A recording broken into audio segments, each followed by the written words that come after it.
Hello, this is Wano with another yapping video like the good old times. I'm gonna be releasing content more regularly from now on, hopefully. Not promises, I'm bad at keeping those. Anyway, the new Intervallo just came out and it's very good. Probably my favorite. It's so jam-packed with character interactions and introspection, as well as foreshadowing for the future and reminiscence about the past. Getting to know more of the sinners' backstories is awesome, especially after Kanto that was really focused on impressing people with cutscenes and emotional beats. And the focus on Ryoshu is... I already voiced my grievances with Kanto 9 in the previous video, and it's not like everything got fixed in this Intervallo, but damn, is it an improvement. Let's try to keep this somewhat structured as we go over the story bit by bit. The first story node brings us to a funeral, which is apparently a rather uncommon occurrence in the city. It is very easy to devalue the meaning of death and honoring the deceased when there's a system that disposes of all corpses on the streets during the night. The general neglect towards life is, once again, front and center in the setting. Limbus company, the company, deserves some credit in this regard, since Ishmael mentions that she's well-traveled but never seen an actual funeral. It's still a luxury and may even bring some trouble, as mentioned by Heathcliff and Hanlu. The next note reintroduces Kira, no longer forward-slashed, but she also lost a lot of her tattoos and her Book of Vengeance. This, along with losing Matthias, puts her in a curious situation. You see, the overarching theme with apprentices is earning recognition from their so-called parents, in hopes of establishing a genuine familial connection. For some, this hope is barely there, while others cling onto it like it was their only goal in life. Kira was one of the latter, but now that her Norse father is gone and her ties with the Middle are non-existent, there's a conflict brewing inside her heart over the course of this chapter.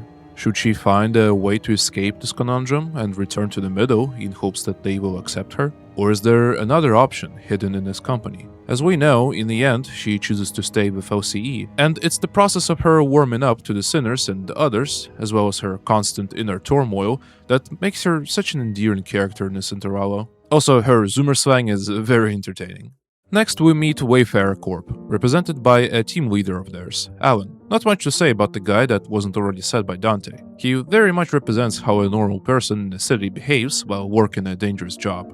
Bro wants to be done with it as soon as possible and pretty much just goes for the motions. He does manage to land a mean punch on Kira, which, hear me out, might make him cover material. Yes, I'm serious. Remember how in the Matthias fight, Kira suddenly disappears to land a surprise attack on Vespa, who couldn't sense her? It was Don Quixote who warned him, which is understandable, she's a second kindred. You could say that Kira would perception blitz Vespa if not for that warning, but now Alan lands a punch that couldn't be perceived by Kira. Sure, he probably used some portal technology for that, but still, with a little training, I'm sure Hopkins 2.0 could manifest Shin and Mang and just solo the ring. Maybe he already did manifest them? Who knows? A little bit further into Note 3 and we see the gallery of Emile Benoit. She's a very imposing figure and I really like her manner of speaking, but there's not a lot to talk about her besides the fact that she harvested the eye of a second kindred from the Tepesh family. So you're telling me that Vlad the Impaler, or in other words, motherfucking Dracula, is canon to Project Moon? Damn, I wonder what other people are blood fiends in this world, historical or otherwise. After the scuffle with the ring, we meet with another part of our crew, which includes Vespa eating everything in sight, Rodion doing her best Rowan depression, and Virgilius explaining the mechanics of Shin and Mang. It's all very long-winded and most of the stuff we already know from Leviathan, but it's nice to get this explanation in-game nonetheless. Here I'd like to bring up one of the complaints, I guess, that I've seen. It's that this Intervallo is long. And, you know, my knee-jerk reaction to this is that people are essentially saying that their lobster is too buttery and steak too juicy. But on the other hand, this is a chapter that is comparable in length to Spring Cultivation and the Arknights collab. And while Cultivation had the minigame to break the pacing up, and the collab was chock full of cool moments and a new world for Limbus players to be immersed in, this Intervallo is mostly just a lot of yapping. There aren't even that many fights that are usually utilized so that people are not too tired from walls upon walls of text. And the fights themselves? Not that engaging. They are better than the annoying automaticons, that's for sure. The final boss fight is good though, making you think about negative effects on your sinners and how to order your attacks so that you don't eat unnecessary damage from unbreakables. Of course, you can always just Heisho or Furioso for it all, but that's neither here nor there.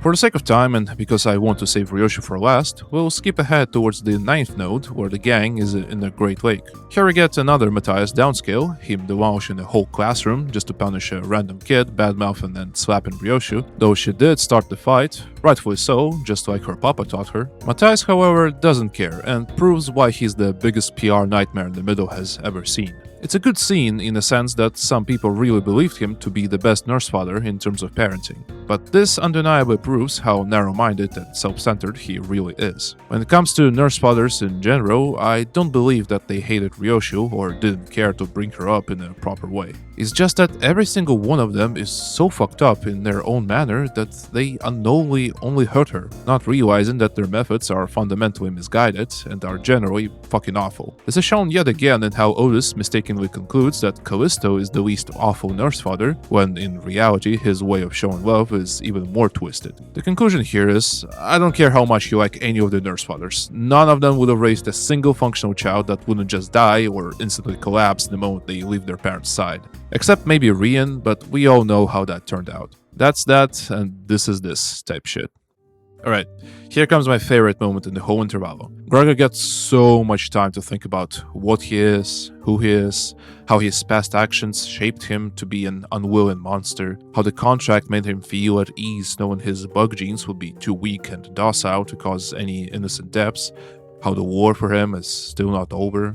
I absolutely adore this therapy session between Smoke War veterans and how Moses nudges Gregor to look past the smoke and admit to himself that the war is over, that the memories may not exactly disappear and this pain may forever be with him, but also that what he went through is all in the past and he can start building something else. Genuinely touching portrayal of PTSD and how it not only affects a person, but also how help from people who care about you can help a person to start a slow, gradual process towards recovery. It's not something that will happen right away. Hell, with the teases about the second Smoke War, Gregor might spiral once again, but nevertheless, it's a calm, warm moment that my poor bug guy really needed. He also readies himself to directly confront this post-war reality by entering the door that would lead him to a trench in an abandoned battlefield.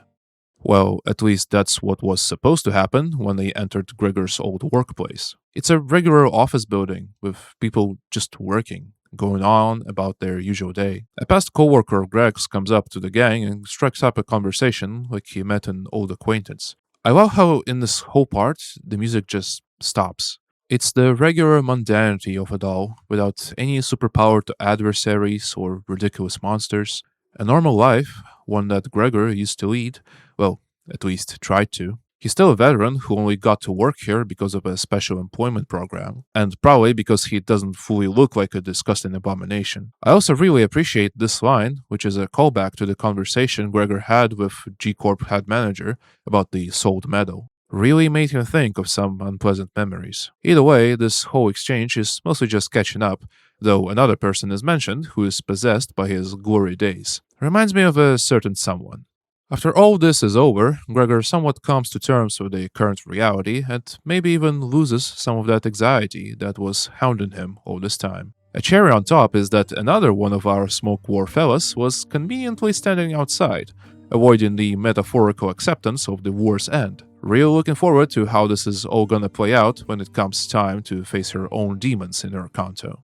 At some point, everyone arrives at the Pinky Nurse Father's room, where the sinner gets confronted by the foulest docent of the ring. Rufio's character is not exactly important right now. What matters is that she represents the ring's views on art in general, and how they clash with Ryoshu's idea of sangria, that is, the art of abbreviation. The particular details are all meticulously explained in their conversation, but the main point is that Ryoshu uses art to convey her feelings and experiences, while the ring's art is superfluous and doesn't carry much meaning beyond the indulgence in the arbitrary physicality. When a corporist makes an intricate effigy made of hundreds of human corpses, or a Faust fashions a massive taxidermy out of a whale, there's nothing to it but the art's complexity. Ryoshu's approach is the antithesis of that, simplifying and abbreviating until only the essentials are left. And this is used to convey something that lies further than the words or actions themselves. Ryoshu's art is a medium, while the ring does art for art's sake. That's the kind of explanation behind her obsession that I would have loved to see in Kanto 9, and it's so satisfying that we get to see and hear this right now. Also, Ryoshu wants to form her own art movement, which is really cool, and I hope after the end of the story we'll see her accomplish this task, whenever that may be. Honestly, there's a lot more that can be praised here, and there's still something to be desired. My other two complaints about Kanto 9, that is the lack of apprentice representation and how they came to be under the nurse father's care, and the whole extremely confusing dynamic Araya had with Ryoshu, where she hates her but suddenly loves her again. I didn't really expect everything to be answered in this Intervallo, and frankly, Project Moon just doesn't have the time to flesh out stuff like that without completely ruining the already stretched out pacing of this chapter. It would be nice to get something like that in a side chapter that doesn't have to involve the sinners, like something that could be written by another writer and be easily edited later in case of any future complications. Since we can just excuse it all with Mirror World stuff and Carmen coming in and saying, oh, this isn't how it's supposed to go and all that. I'm just throwing some ideas out there. In any case, I extremely enjoyed this Intervallo and definitely hadn't covered the more minor things that I enjoyed, like how Heathcliff heavily relates to Ryoshu's situation, even though he's got it arguably worse, or how Don Quixote bonds with Kira over having to play along with their family's whims, or just Araya now being a part of conversations. There's also the music and the art, but we all have come to expect high quality in this game. It wasn't the flashiest or the most plot-driven chapter, but this Intervallo was so full of character introspection and very much what we needed after an action-packed roller coaster that was Kanto 9. And for that, I'm grateful that we got to see these little moments of comfort and almost mundanity as we got to know our sinners just a tiny little bit better. Thank you, Project Moon, once again. And I think that's it for the review. This one definitely felt like a continuation of Kanto 9 and something that ties a neat bow on the whole thing. I definitely didn't think Kira and Gregor would get so much love, as well as other sinners chiming in with their own experiences. This Intervallo certainly exceeded my expectations, and I'm very happy that it turned out this way. Sure, it's not perfect, some of the wordier scenes could be trimmed down, and many questions have been left unanswered, but I think that's okay. The story doesn't need to be perfect for it to stick the landing and get its message across. I just hope Project Moon will keep putting their heart into what they're doing and learn from their struggles and shortcomings. After all, that's what Limbus' story is pretty much about. See you all next time. Bye bye.